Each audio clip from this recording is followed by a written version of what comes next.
towards the end of my first year, Nick comes to me and says, "Oh, I'm doing work experience at this law firm called Maddox, where my father works. My father's heard your story and he's also invited you to come and do work experience." I know. And it was mind-blowing because, number one, I didn't know what a law firm was. I'd never stepped into a law firm, even though I'm studying to be a lawyer. And going into a law firm, in my first year, I realized that's what everybody at law school seemed to be talking about. Am I going to get into a law firm? Am I going to get into a law firm? And here I am being invited to do work experience.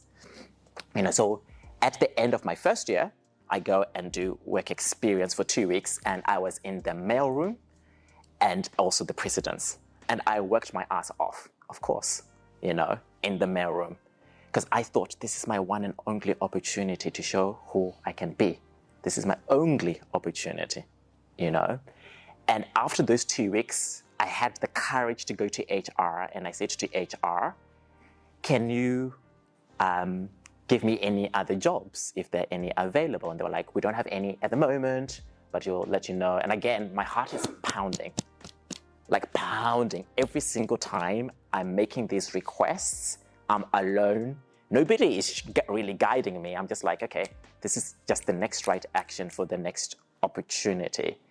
Then a few weeks later, I get a call, and they were like, "Yep, we've got an opportunity in the president's department. You'll be working with Paula. You'll be doing all the documents for the entire firm, etc."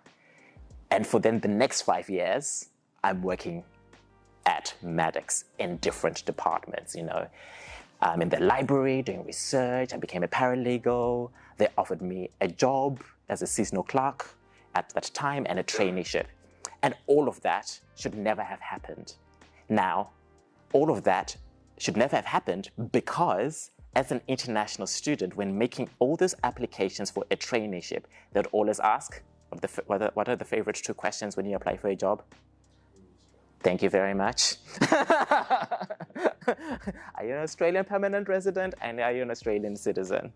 And all the time it's a no, you can't progress through any of that. So the roads were always blocked for me then. So again, go to HR. I tell them that the road is blocked for me. And Sophie from New Zealand, are you from New Zealand? No. There you go. She was like, "That makes no sense." Like, she was confused. She probably didn't even know that's the process for herself, even though she was the head of the graduate training program.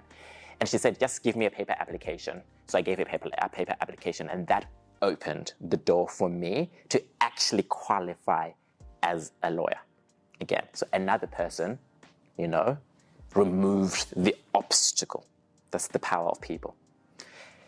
Now, while I'm in the law firm, how many people, what do you hear about the culture of law firms? What do people hear about the culture of law firms?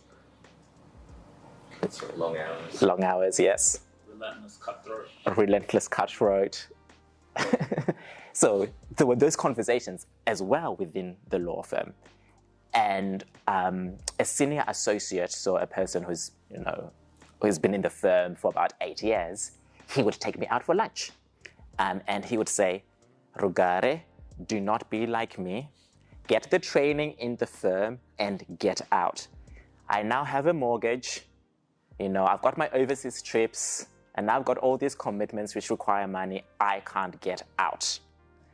Take everything the next 2 years and get out." And for me, I'm thinking like, why would I want to get out? I'm just getting started in my legal career. But then over those 2 years, it was horrible. The training was amazing, but there was a particular department that was toxic, and it was known to be toxic, but I thought I was strong enough, So yet I was being mentored. I was like, "I'll show you how strong I am." But in the end, that department wore me down. It impacted my mental health. I was depressed, even though I didn't know I was depressed. We didn't even have a conversation of mental health. I just thought I was weak. Frankly, I just thought I'm weak. I can't make it. Everybody seems strong, and I'm the one who's weak. Left for another firm and realized that the culture in typically large firms is the same. And at that firm, they announced that the Property Council of Australia, the Victorian chapter, was unleashing a program, a mentoring program for the property industry. And I applied. I think they had over 700 applications, and I was one of 25 to be accepted. And when I went in for my first meeting, the moment I entered into the room, I was awestruck. There was this lady, and her power consumed the room, and she had orange hair, she had this leopard skin outfit, and I was like, she stands out. And you know, if you've grown up in Melbourne, you know, the typical outfit is black. That's the typical. Thank you very much for demonstrating. Not shaming, demonstrating. Nothing wrong. And so she asks me these questions about my future and what I love, what I like to do. And at the end of it, she said, Rugare, nothing you've actually said has anything to do with your interest in property. You're more interested in helping people. And that terrified me, because for the first time, I felt seen. Roz saw me. She saw my heart. And again, she broke all the rules to deal with what was right in front of her. This person who wanted to make a difference to people's lives. So she said to me, you know, instead of me introducing you to all the people I know in property, we're going to go on this journey to see how you can actually leave the law and enter into a different profession. She did that for me, because I couldn't even tell the truth to myself. After all, how could I live the law? I came to Australia by myself when I was 16 years old. People had contributed thousands of dollars for me to go to university. I'm finally a lawyer, you know, and when I qualified as a lawyer, I'm Zimbabwean, so I wrote my name as a Zimbabwean. I'm not even Australian. And not only are my mom and my dad proud, but my community is proud of what I've accomplished. So for me, it felt like I was betraying them by even considering something other than what I'd learned as a lawyer. But she saw me. She saw me. And she used her voice and her influence to change my life. Now, opportunities didn't show up immediately. It took a very long time. It took a whole year, actually. And in the journey, she introduced me to her network, and other people also mentored me in the process. We tried different things. At first, I thought maybe I could be a property developer.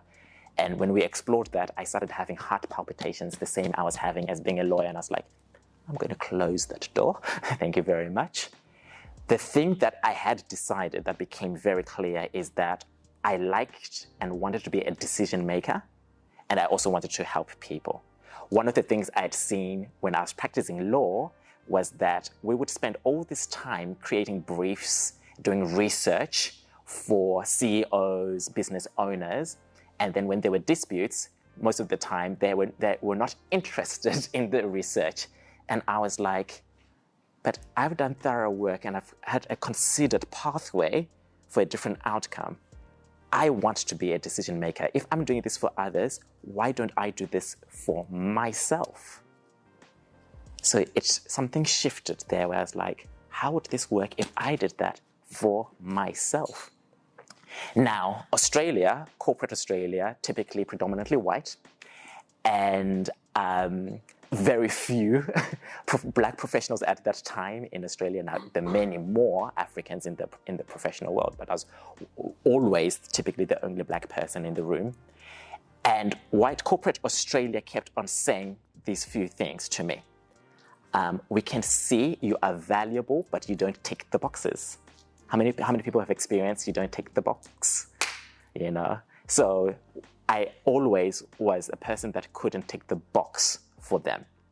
The other thing, thank you very much. That's a good question. No. So they would say, oh, you don't have an MBA. Go and do an MBA. So, some of them would be actually even saying, go and do an MBA in the United States, not just in Australia. Go to the United States first. and then come back and do that, then let's talk. So that was one of the boxes I didn't tick for people. And then they would actually also say that I was a wild card. They'll be like, oh, we can see that you have a lot to offer, but it's the global financial crisis, we don't have much money, and we just don't want to take that risk. Whatever other excuses they also had during that period of time, So a lot of the time, what I saw was people already had their criteria, the boxes they needed to tick, but they didn't see who I really was. I was that person who raised over $120,000 to go to university. That's my first capital raise, people. That's what many startups want to do. I did that when I was 18 to 25 years old. I was that person who worked from the ground up in the law firm, in the mail room, and learned the business of the entire law firm. I know how to run a law firm. I did it all. The mail room, the precedents, the library, going to every partner's office, changing the loose leaf. So again, the system made me invisible itself. Now, systems, there are ways one can respond to systems. I can be a victim to it, and I am a victim to the system, but I don't live my life being a victim to it. But I'm very clear that the systems, for me, don't allow my full light to shine. But if I am to focus my entire life on the system, and many of you have broken out of many systems, many of you, all of you have broken out of systems. I'm not the only one. And I had to keep rocking up and breaking out of the system. But every time I did, it always seemed there was also another person there who just seemed to show up out of the blue. And so that was the other thing I learned. The more visible I became and vocal I became, it started connecting with the community that could also support me. So I like to tell people that I am not self-made. I'm not. I am absolutely community-made. It took people like you today being here for the life I have today. And I'm so grateful for that.